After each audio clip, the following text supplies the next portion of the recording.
वाह चलो। बड़ा बढ़िया गाना आप सब नीलम राज से सुना मेरे दोस्त। बढ़िया है भी। बढ़िया है तो तुहार छाती का है फाटक पे। और हम तो सराहना ही करते हैं। सराहना करता ही यह भगवान जी का जैसे बनाया है संतोष करा। ई देवी माई कृपाया हो सकत धोखा पैदा होत कि तुहार अम्मा खपड़ा नरिये चबाए रही हो। नीलम के अम्मा नारियल खाए रही हो। यह तो अंतर हो सकत है ना। हमारे बगल कुहार है ये नहीं यार हाँ? बड़ा बढ़िया गाना आप सब सुना मेरे दोस्त।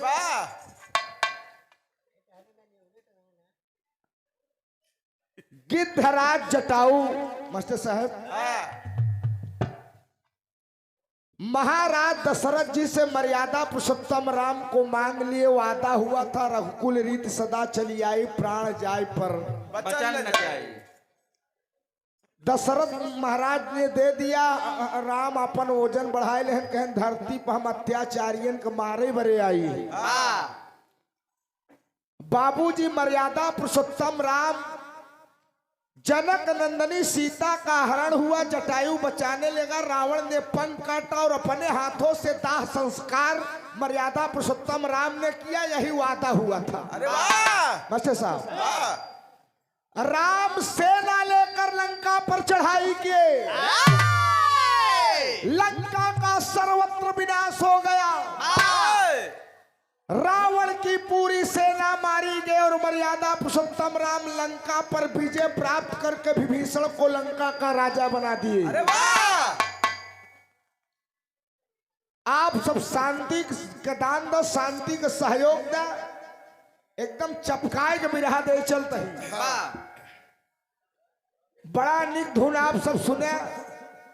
का जाने दे शहर सीटी न दे यार। का जाने दे शहर वाली कजरा। बाहर कजरा पहले माई हरे अबऊ अमावस दिन कच्चा कोसा में माता प्रसाद भाई काजर पार है। कच्चा कोसा। कच्चा कोसा जोन परजौटी से मिले यार। हमरे लोग के लड़के में जतोला उतोला मिलत रहा। वो जो घंटी उंटी दे घंटी उंटी मिलत रही। अब तो प्रजापति है पहुंचोबे नहीं करते। हाँ?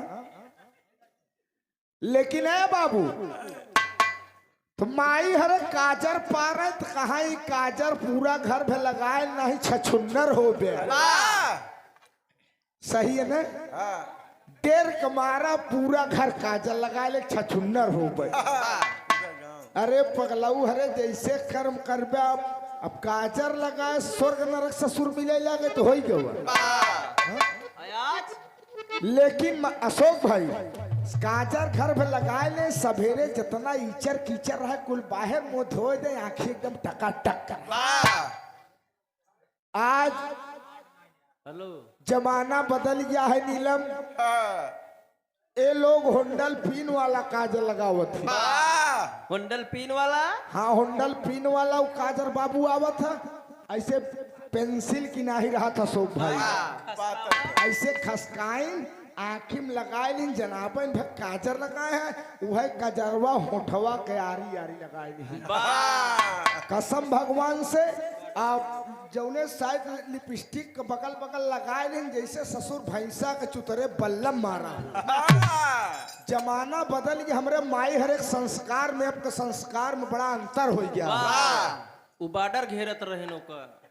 एक आध लाइन तू बजा एकदम बिरहा सुनाई दे। रणजीत बाबू समरजीत बाबू हरे बिरहा के इंतजार में बैठा है। आप लोग जाया ना हाथ जोड़ कर हमार निवेदन है। जैसे नीलम बिरहा सुने वैसे हमारा बिरहावा सुन ले है। जानते हैं काम काज के समय चलत बा लेकिन शांति के दान दे के बैठा बढ़िया बिरहा सुनाई दे। चला मास्टर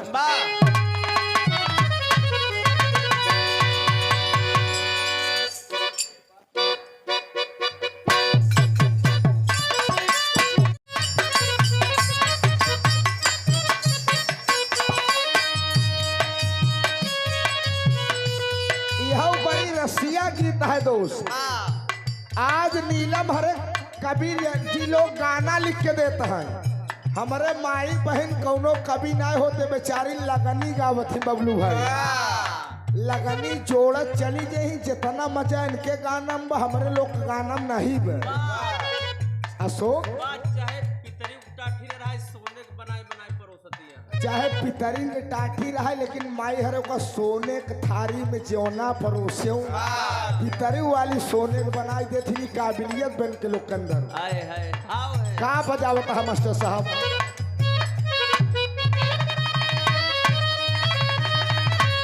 लहरी काका गायन अपने जवानी में अरे उड़त चिड़ैया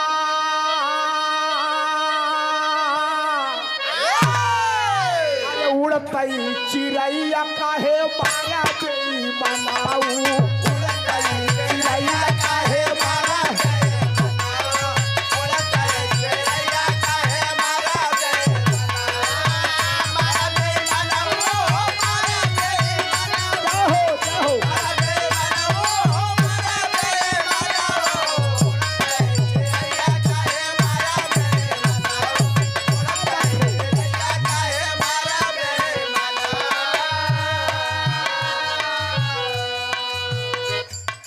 कोठा पे मारा अटारी पे मारा कोठा पे मारा अटारी पे मारा कोठा पे मारा अटारी पे मारा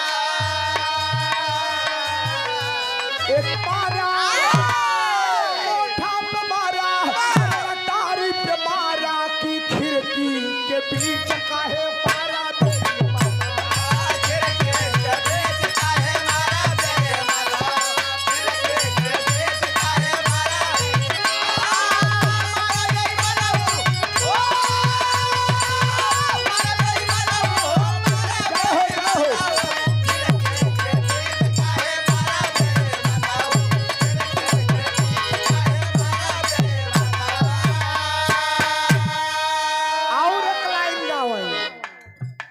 तारा पे मारा इदारा पे मारा तारा पे मारा इदारा पे मारा तारा पे मारा इदारा पे मारा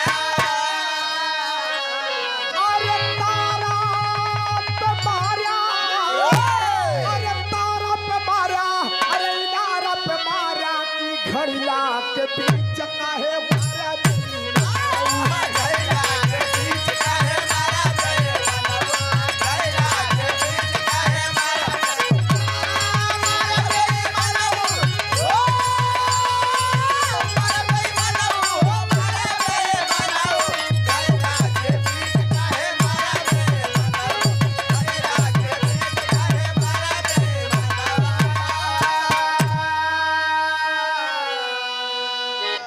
बरेलिया करता उड़ावई लास्ट लाइन आप लोग का धुनाई है नीलम अरे जबरेलिया करता उड़ावई अरे जबरेलिया करता